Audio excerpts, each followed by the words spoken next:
la communauté, j'espère que vous allez bien. Bien bonjour à tous et à toutes. Bien le bonjour aux nouveaux abonnés. Bienvenue sur la chaîne Cœur Royal. Moi c'est Julie. Je suis clairsentiente, médium clairsentiente, où ma clairsentience est plus développée au niveau de comment je canalise les énergies. J'espère que vous passez un bel été. Je vous retrouve, on est en juillet 2023. On va démarrer la semaine du 17 au 23 juillet, s'il me semble bien. Du 17, je calcule. 17, 18, 19. Du 17 au 23, oui c'est ça, du 17 au 23. Il me semble bien. Et nous allons entrer dans une nouvelle lune en Cancer le lundi 17 juillet 2023. Alors moi, on va dire que j'atterris tout doucement. J'ai été un petit peu perturbée, un petit peu tracassée par les énergies collectives ces derniers temps. Il s'est passé certains événements au niveau collectif, au niveau sociétal, on va dire ça comme ça. Ce qui fait que je me suis sentie touchée, impliquée émotionnellement, ça c'est mon côté empathe. Et puis le fait de vouloir analyser, comprendre, ressentir. Et oui, j'ai été touchée dans ma sensibilité, touchée émotionnellement ces derniers temps. Et la semaine dernière, j'ai eu envie j'ai ressenti le besoin de prendre du temps pour moi. Et j'avais pas spécialement envie de tourner une vidéo, j'avais pas spécialement le besoin, j'avais pas spécialement de message à transmettre. Non, je sentais que j'avais pas spécialement besoin de tourner une vidéo spécifique pour... voilà, il n'y avait pas d'urgence, il n'y avait pas de nécessité à transmettre des messages, donc j'en ai profité pour passer du temps avec moi-même. Et puis voilà, ne rien faire de spécial, juste à être, à lâcher prise. Le fameux carpe diem. J'ai expérimenté le carpe diem, si on peut dire. Enfin, j'ai essayé, ça m'a quand même fait du bien et ça m'a permis de me rendre compte que j'avais un besoin de lâcher prise et de me détendre au niveau du corps physique, au niveau du mental. J'avais besoin de souffler, de lâcher prise ces derniers temps. Je sais pas pour vous. Donc n'hésitez pas à vous installer, on va passer un moment ensemble. J'ai envie de voir les énergies de la semaine qui arrivent. J'ai envie de me lancer dans des guidances coaching, dans le sens où amener cette énergie et cette attitude de coaching dans des tirages de cartes pour pas que ce soit que de la médiumnité pure, pure dans le sens à l'aide de mes supports de cartes, mais pas que. Parce que je me sers beaucoup là au travers de l'art divinatoire et des cartes, c'est mon support privilégié parce que c'est celui que je préfère et celui avec lequel je suis le plus connectée, et c'est celui avec lequel j'ai découvert les arts divinatoires depuis déjà quelques années maintenant. Et pour moi c'est comme si c'était hier. Donc je vais voir déjà dans un premier temps les énergies au niveau collectif et général, ce qu'on veut nous dire pour cette semaine du lundi 17 au dimanche 23 juillet 2023. Pour ceux qui se sentent concernés par cette guidance sur la chaîne. Et puis j'ai envie de voir aussi au niveau astrologique cette période transitoire, ce portail, ce passage entre le signe du Cancer versus le signe du Lion. Parce qu'on est on est très marqué dans la période du Cancer parce que la nouvelle lune est arrivée bien plus tard. Elle arrive ce lundi qui arrive. Et on va avoir le portail en 8-8-8 pour le portail du 8-8 pour le portail du Lion pour le mois d'août, parce qu'on est dans la période du signe du Lion au mois d'août, et c'est relié aussi avec la constellation de Sirius. Donc j'ai envie de voir cette période transitoire quand on passe du Cancer au portail du Lion, voir les énergies que ça va amener, parce que j'avais déjà eu des ressentis pour cette date aux alentours du 20 juillet, qui avait des énergies particulières dans les semaines précédentes. Au niveau d'énergie et d'un karma familial, et au niveau relationnel. Donc on va voir tout ça ensemble. Je vais mettre le petit Bouddha là. Donc n'hésitez pas à prendre le temps. Moi, c'est en mode cool, en mode carpe diem lâcher prise cette vidéo. J'ai pas envie de me prendre la tête. En ce moment, je sens que je n'ai pas envie de me prendre la tête. Et c'est très nouveau chez moi.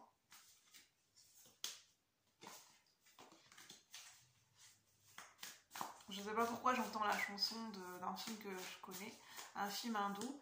C'est Coup de foudre à Bollywood, je crois. Et il y a une chanson dedans, c'est No life without life. Oh yeah, yeah, yeah, yeah, yeah. No life without life. Pas de vie sans femme. Je sais pas, enfin voilà, je transmets.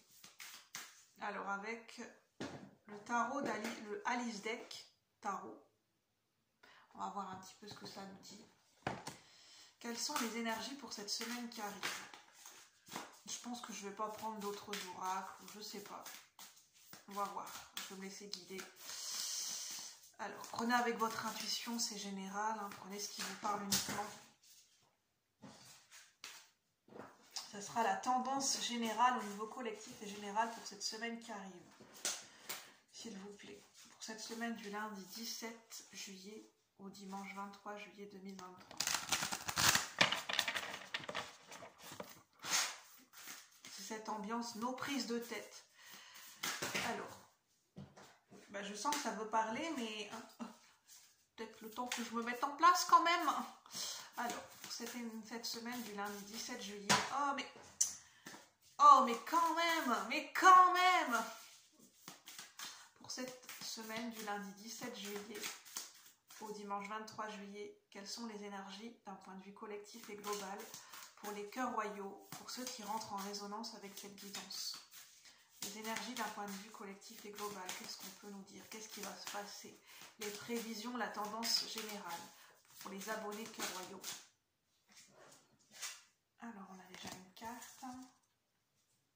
Le 7 de hérisson. Non, le 8 de hérisson, qui est le 8 de denier.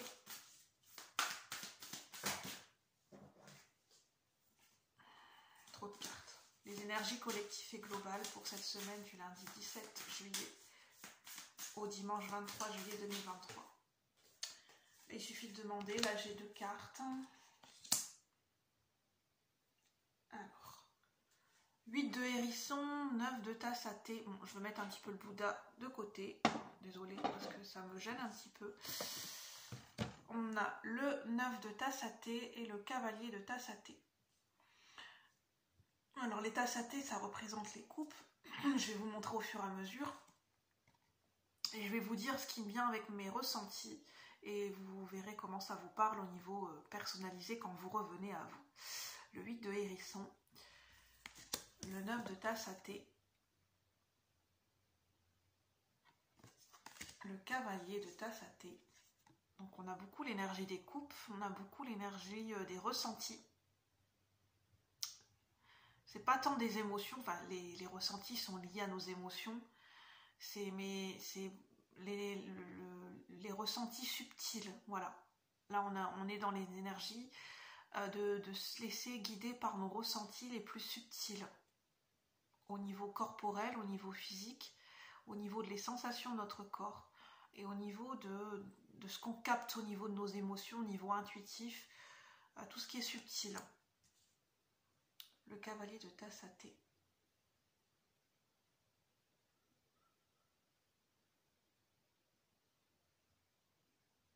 Ce qui est marrant, c'est que ce personnage, qui est un oiseau, en forme de le corps est en forme de parapluie. Bah, en même temps, c'est l'univers psychédélique d'Alice au Pays des Merveilles. C'est que au lieu que ça protège sa tête, parce que généralement quand on porte un parapluie, on protège tout son corps pour pas être mouillé, mais on protège surtout sa tête. Et là c'est le corps qui fait office de parapluie et la tête, enfin voilà, il est en train de se laisser mouiller et il apprécie se laisser mouiller la tête.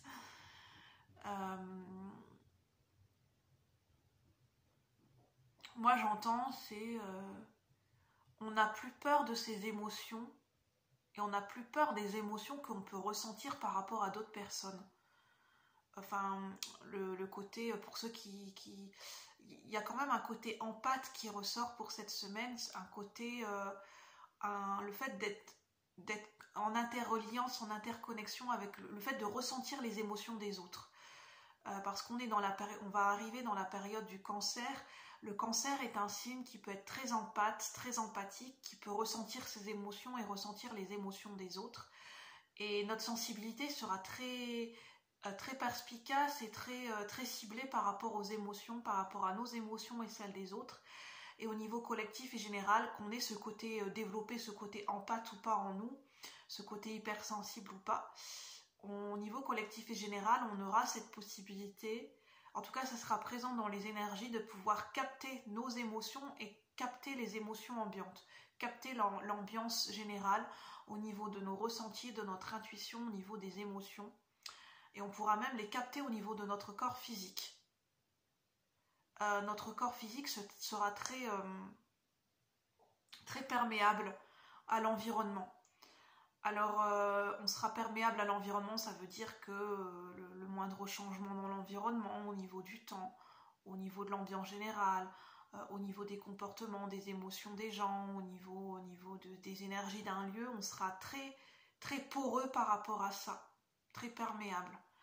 Et on peut, en fait, c'est comme si ça sera un passage, c'est comme si ça traversait la barrière de notre peau et ça communiquait avec nos propres énergies, en fait. Il y aura une perméabilité au niveau des énergies intérieures, les nôtres, et les énergies extérieures. Et ça, j'en avais déjà parlé dans une guidance précédente. Il n'y aura pas forcément de séparation entre l'extérieur et l'intérieur, en fait. On sera très connecté et très empathe avec notre environnement. On captera beaucoup de choses de notre environnement de par nos ressentis et de par nos ressentis corporels et sensations physiques. Donc ça pourrait être très intéressant d'écouter son corps. Plus en ce moment, de prendre soin et d'être à l'écoute des sensations et des mots, des messages que notre corps nous envoie à travers des signes, à travers des symptômes physiques. Mais là, c'est au niveau collectif et général. Je parle pas de santé ni de médecine. Si c'est des douleurs chroniques qui sont propres à vous depuis quelque temps, là, ça relève plus de la médecine et du fait d'aller voir un médecin. Et là, je parle de l'énergétique d'un point de vue collectif et général. Je ne parle pas d'un point de vue individuel. Là, c'est à vous de voir de votre côté, au niveau, si ça concerne votre santé, de faire ce qu'il faut au niveau de votre santé, de votre côté. Alors...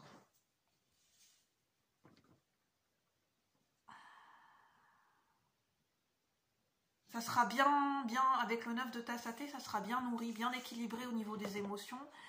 Il y aura une belle réceptivité, une belle perméabilité. Donc ce sera plutôt positif. Il y aura peut-être des échanges possibles au niveau émotionnel. On se sentira bien comblé, bien nourri, bien rempli au niveau émotionnel. Nourri émotionnellement. On se sentira nourri émotionnellement par notre environnement extérieur. Peut-être par des proches, parce que le signe du cancer est très relié à la famille, est très proche, a besoin de cette sécurité intérieure, mais aussi de cette sécurité émotionnelle, de cette harmonie émotionnelle avec lui et ses proches, son environnement, sa famille, son foyer. Ça, c'est très le signe du cancer. Il est très famille, le signe du cancer. Il a besoin de se sentir en sécurité dans son environnement, dans un confort, notamment beaucoup plus au niveau émotionnel, matériel, mais il y a le côté émotionnel qui doit être présent chez le signe du cancer. Tandis que, par exemple, pour les signes de terre, pour la Vierge, pour le taureau, c'est plus un confort matériel, un beauté dans l'esthétisme au niveau extérieur, alors que le cancer c'est plus un confort émotionnel interne en fait, et se sentir en harmonie avec ses proches. Donc si je parle du signe de la Vierge et du taureau, ça peut parler pour des gens qui ont dans leur thème natal le signe de la Vierge ou le signe du taureau, mais c'est pas une nécessité. Avec le 8 de hérisson, ça peut nous parler de travail.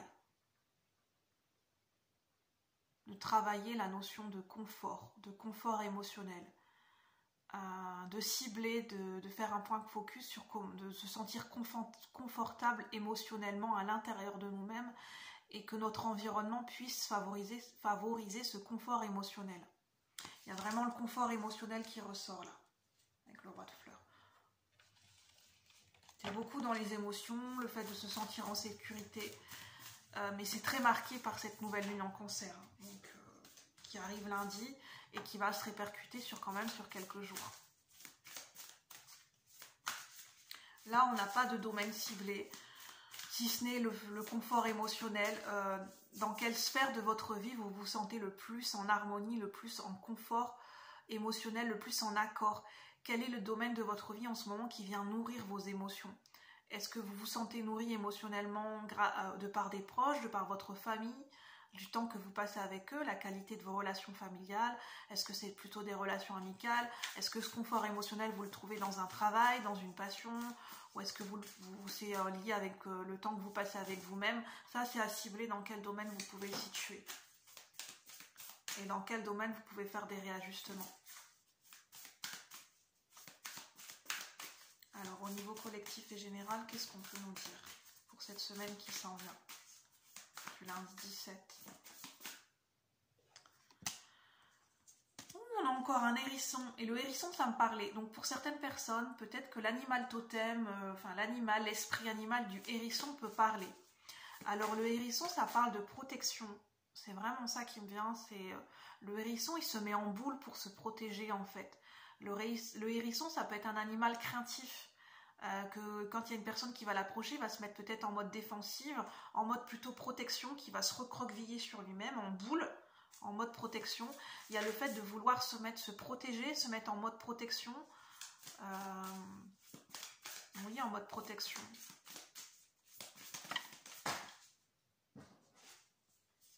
J'entends mode protection, mais pas mode défensif, parce qu'avec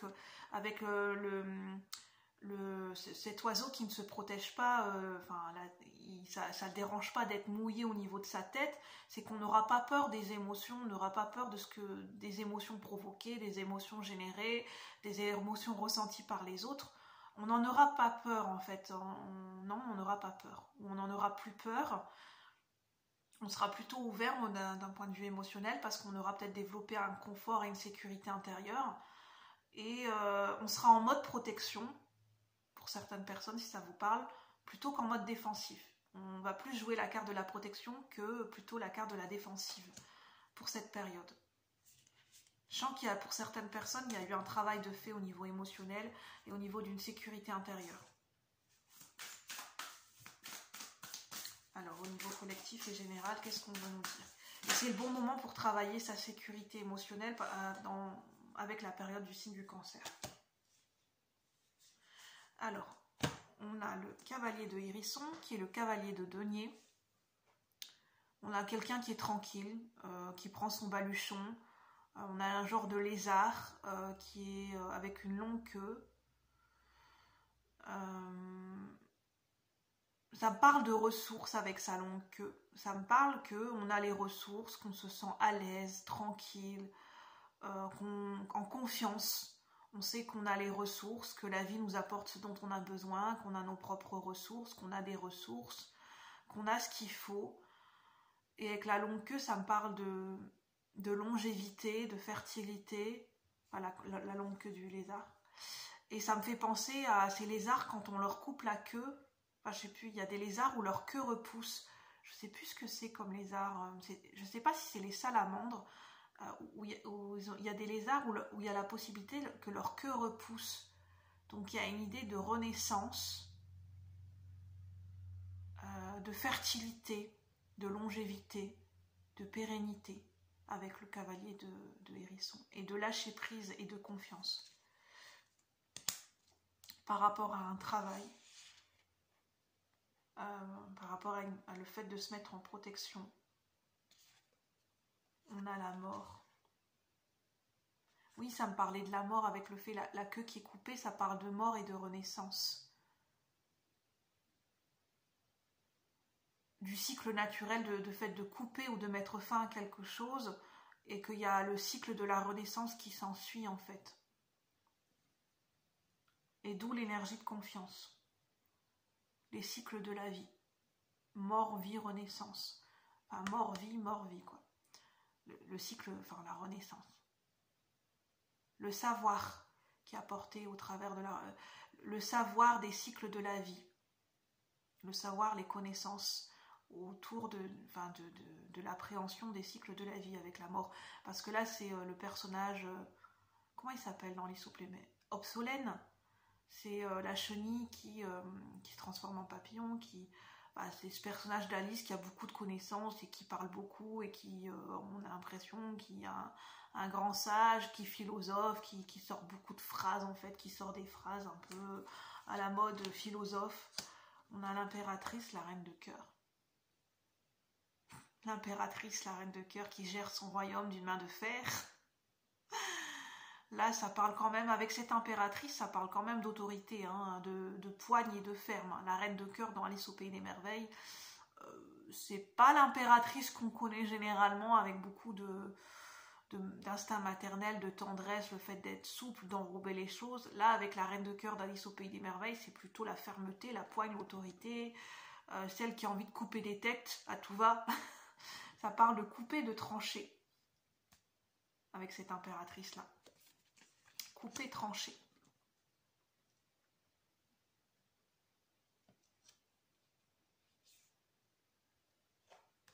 Et l'énergie focus, c'est quand même le confort émotionnel. Le roi de tasse à thé.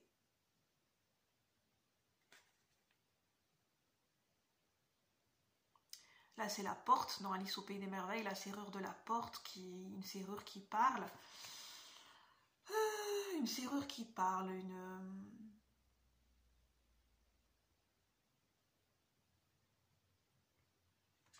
ça me parle soit d'ouverture ou de fermeture avec cette serrure. Soit une porte qui peut s'ouvrir, soit une porte qui reste fermée ou qui se ferme, ou soit une porte qui s'entrouvre. Le roi de tasse à thé, c'est le roi de coupe. Ça nous parle d'équilibre dans l'ouverture émotionnelle, d'équilibre entre le donner et le recevoir, entre le fait de se fermer, de se mettre en protection, et les moments où on sent juste de se mettre en protection et de plutôt de revenir à soi, de se recroqueviller vers soi comme le hérisson, ou plutôt être dans l'ouverture émotionnelle. Il y a cette connaissance de ce mouvement de va-et-vient en fait, de cette danse entre je me mets en mode protection parce que je me donne à moi-même et je m'ouvre quand je sens que je peux m'ouvrir. Cette connaissance et cette maturité apportée par le roi de coupe, là le roi de tasse à thé. Donc d'où la distinction et le juste équilibre et la distinction entre être plutôt sur la défensive ou être plutôt en mode protection. Et où se situe la limite entre les deux. C'est ça qu'on travaille pour cette semaine. Je vais en rester là pour les énergies de cette semaine. Je voulais juste faire un petit point focus pour cette semaine, puis on va voir les énergies transitoires. Je veux utiliser encore le même tarot, parce que j'ai envie d'utiliser le Alice Deck. Et je sens que j'ai envie de sourire. Donc je souris, parce que j'ai un besoin, une envie de sourire. J'entends qu'y a-t-il plus beau qu'un sourire franc et sincère? Une invitation à sourire à la vie. Souris à la vie et la vie te sourira, j'entends. Alors par contre, avant de faire la vidéo, j'ai réfléchi à quelque chose. Je vais vous le partager. Le point similaire entre le signe du cancer et le signe du lion, parce qu'on est à cheval entre cette transition entre la période du cancer, qui est là encore très marquée parce qu'on arrive dans cette nouvelle lune en cancer, et fin juillet, début août, on va arriver dans cette période du portail du signe du lion en 8-8. Le point similaire entre le cancer et le lion, c'est que leur point central, c'est le chakra du cœur. L'intimité émotionnelle, le ressenti subtil des émotions, la générosité de cœur, le fait de donner. Le cancer, c'est un signe très protecteur, c'est un signe qui a envie de beaucoup donner à ses proches, de l'attention, de l'amour, de la générosité, de la présence. Il y a vraiment cet instinct maternel qui est très marqué, ou cet instinct paternel, si vous êtes un homme, chez le signe du cancer.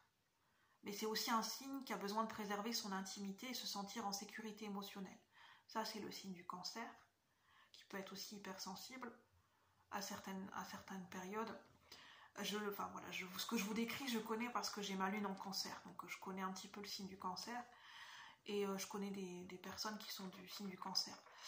Ensuite, après, ça dépend la disposition aussi, voir aussi votre thème natal à votre signe, les autres signes qui traversent votre thème natal, bien évidemment, car je ne suis pas astrologue. Ensuite, le signe du lion, c'est un signe qui est très relié au chakra du cœur, qui a envie de rayonner au niveau du cœur, qui a envie de beaucoup de donner, qui est dans la générosité de cœur. C'est pas pour rien que j'ai appelé ma chaîne Cœur Royal, d'accord, parce que le signe du lion est aussi mon ascendant. C'est pour ça que je connais le signe du cancer et le signe du lion et que je peux vous parler de cette transition entre le signe du cancer. Le signe du cancer, c'est un signe qui est en mode protection. Donc, c'est-à-dire qui est beaucoup plus dans une intimité émotionnelle, qui va donner, mais qui va donner un cercle proche au niveau de ses proches et de sa famille. Le signe du lion est un signe, c'est un leadership, c'est le signe du leadership. C'est un signe public qui est très tourné vers la reconnaissance publique. Le signe du lion a ce besoin de rayonner, de se faire reconnaître publiquement dans une sphère beaucoup plus large au niveau public et au niveau social. Toujours dans le cœur, mais de diffuser et de rayonner à une sphère publique et à une sphère sociale. Alors que le cancer, c'est une sphère plutôt intime au niveau des proches, au niveau de lui-même. Donc elle est là, cette distinction au niveau du donner et du chakra du cœur. Comment on donne et à quel niveau on donne. Donc on va voir cette transition entre cette période du signe du cancer et du signe du lion, avec le portail du 8-8 lié à la constellation de Sirius.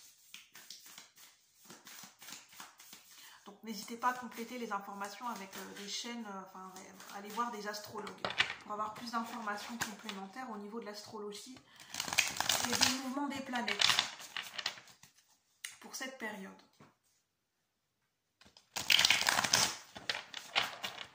N'hésitez pas à poser des questions, à donner votre avis dans les commentaires, à liker pour encourager la chaîne.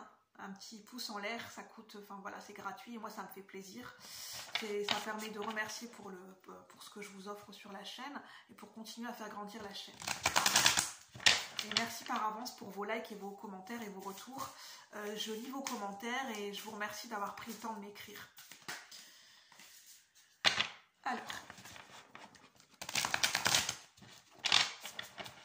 pour cette transition, qu'est-ce qu'on peut nous dire pour cette transition, pour ce passage entre le signe du cancer et le signe du lion, et ce portail en 8-8?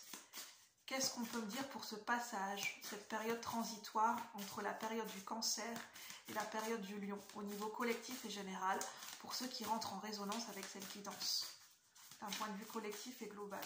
Qu'est-ce qu'on peut me dire? Les messages à recevoir, les énergies présentes pour ce passage entre la période du cancer et la période du signe du lion. Quelles sont les énergies aux alentours de ce passage entre la période du cancer et du signe du lion? Le valet de tasse à thé, on a vraiment l'innocence du cœur. Générosité de cœur qui ressort beaucoup. L'innocence, la fraîcheur, une certaine forme de naïveté, mais d'un côté positif. Alors, qu'est-ce qu'on peut dire pour cette période transitoire, ce passage entre le signe du cancer et la période du signe du lion, avec ce portail en 8-8, au niveau collectif et général? Au niveau collectif et général, s'il vous plaît. Alors, je vais prendre 3 cartes. Je prends le temps parce que ces cartes sont très bien, elles sont magnifiques, mais elles sont difficiles à battre. La qualité les cartes ne glissent pas forcément avec ce jeu. Je vais vous montrer ces cartes. On a une idée de tempérance et d'équilibre. Alors, on a le valet de tasse à thé, qui est le valet de coupe. On a le chat Dina, dans Alice au Pays des Merveilles. Ce chat tout mignon, qui la suit partout, qui est curieux. Ce chat qui furette, qui met son nez partout, qui est curieux, qui veut aller à l'aventure, qui regarde tout ce qui se passe autour de lui, qui veut jouer. Donc ça nous parle de jeu, d'amusement, de découverte, de curiosité, de découvrir et d'être curieux par rapport à son environnement. Tout ce qui peut stimuler ses émotions pendant cette période. On a le jugement.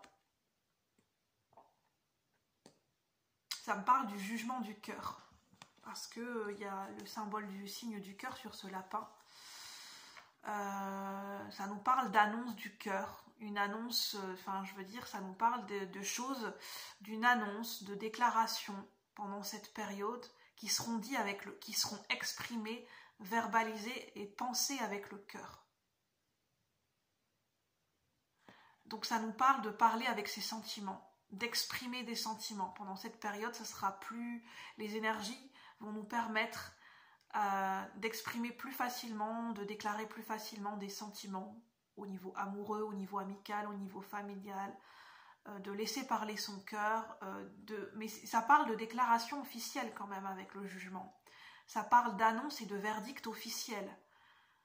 C'est quelque chose de solennel et d'officiel. Donc ça peut être le fait de déclarer quelque chose qui nous tient à cœur, qui est quelque chose qui est solennel pour nous, peut-être à une autre personne, se déclarer quelque chose à soi-même, s'annoncer quelque chose à soi-même, une communication qui est solennelle vis-à-vis de nous-mêmes.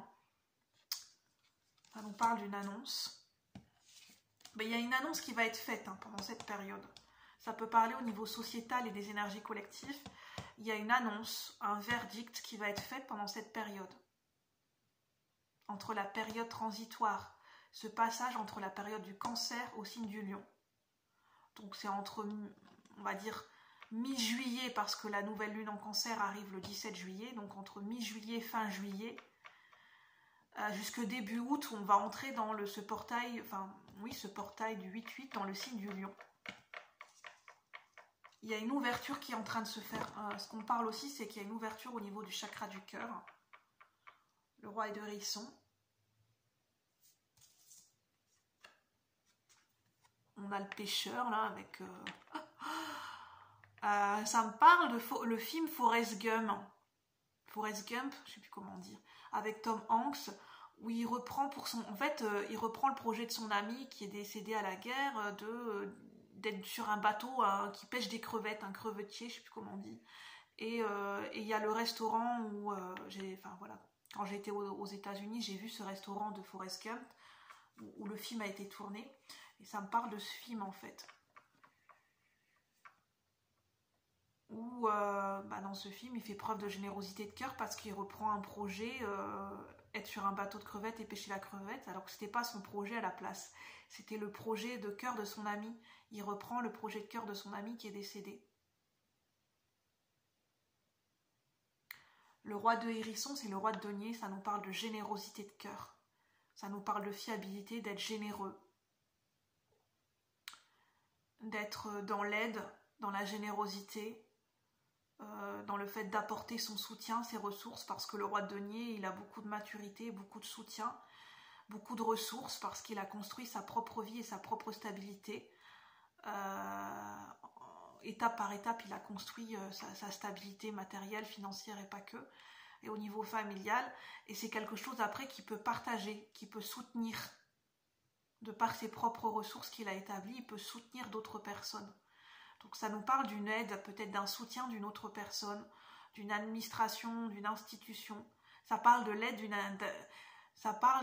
au niveau d'une institution qui peut apporter une aide, d'un groupe de personnes qui peuvent subvenir aux besoins de quelqu'un ou d'une cause parce qu'ils ont les ressources pour, parce qu'ils ont les soutiens pour, parce qu'ils ont la structure, la stabilité pour.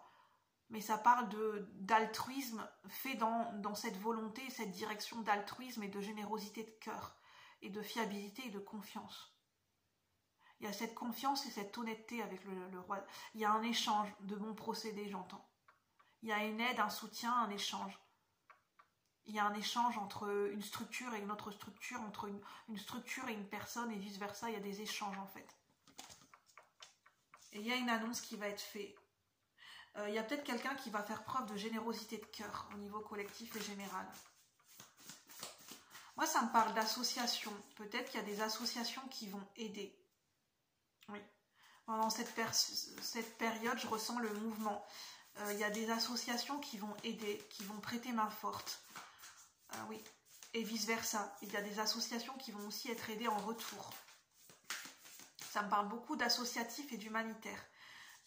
L'humanitaire et l'associatif va jouer un rôle prépondérant au niveau mondial et au niveau collectif et au niveau sociétal pour cette période entre mi-juillet et début août. Il va y avoir, ça va être très marqué au niveau associatif et humanitaire. Il va y avoir un volet social, il y a une solidarité, un volet social qui va qui va s'ouvrir, et d'où cette générosité de cœur et cette ouverture de cœur. C'est ce qui va permettre cette ouverture de cœur et un éveil de conscience auprès des gens au niveau général en fait. Peut-être par rapport à une cause ou à plusieurs causes ou quelque chose qui va être très marquant pendant cette période. Je prends toutes les cartes qui sont venues.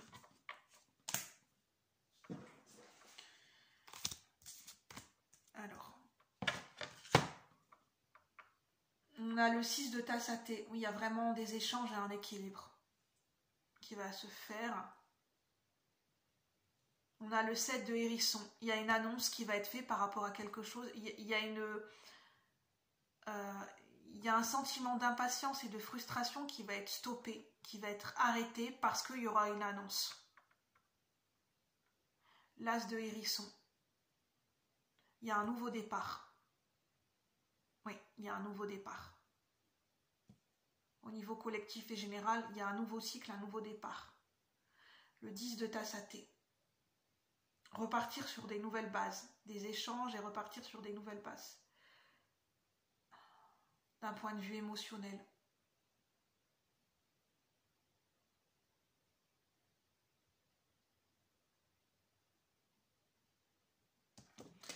Je ne sais pas pourquoi, on me parle aussi pour certaines personnes de quelqu'un qui est malicieux. De prêter attention aux intentions des gens, de par nos ressentis, de bien écouter nos ressentis et nos intuitions pour déceler les vraies intentions des gens derrière les apparences. Au niveau collectif et général, de faire preuve de discernement et de voir derrière les apparences et les masques que portent les gens pour déceler leurs vraies intentions.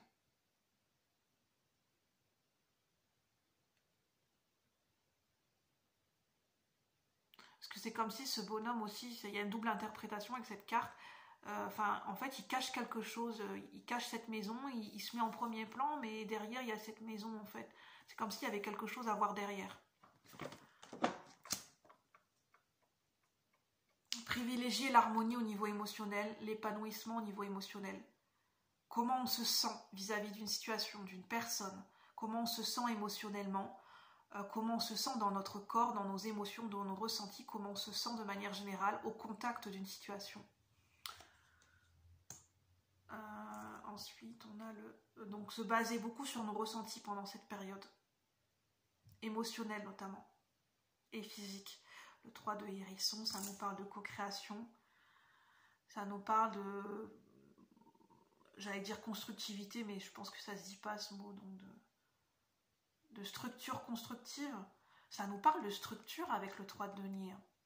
Ça nous parle de collaboration, de structure. De structures qui collaborent avec d'autres structures, de cet effet de collaboration et d'échange collaboratif. Des structures qui travaillent entre elles en fait. Je ne sais pas comment ça s'appelle. Des structures à visée collaborative qui collaborent. En fait, c'est des structures qui ont un nom et qui ont des missions spéciales en fait. Qui ont un statut administratif très spécial. Un statut administratif de collaboration, aspect collaboratif, je sais pas. Est-ce que c'est au niveau administratif, humanitaire, associatif, au niveau professionnel, ça me parle des structures vraiment très spéciales, si ça vous parle. Où il y a plusieurs missions, plusieurs collaborateurs, plusieurs personnes et structures qui ont des missions différentes, qui ont des rôles différents. Que chacun amène ses ressources et des compétences dans un but commun. On a le 5 de lance. C'est le 5 d'épée.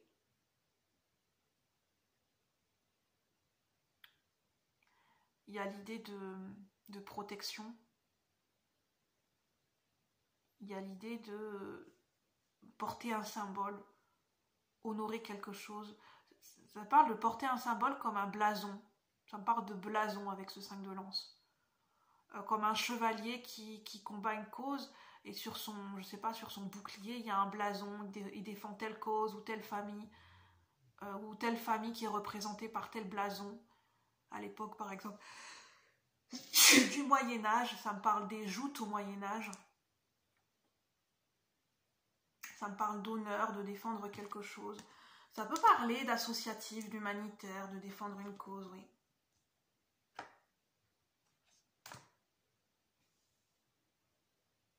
Alors ailleurs. Je ne sais pas s'il y a des mouvements associatifs, ou il y a quelque chose de...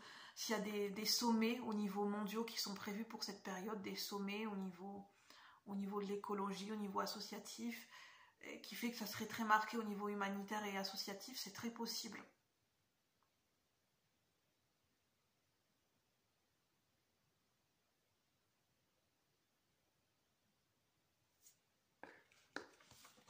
Est-ce qu'on ne peut pas avoir un message précis, s'il vous plaît, les guides, par rapport à cette période au niveau collectif et général? Est-ce qu'on ne peut pas avoir un message précis, un domaine précis, un message concret au niveau matériel? Bon, c'est beaucoup l'émotionnel.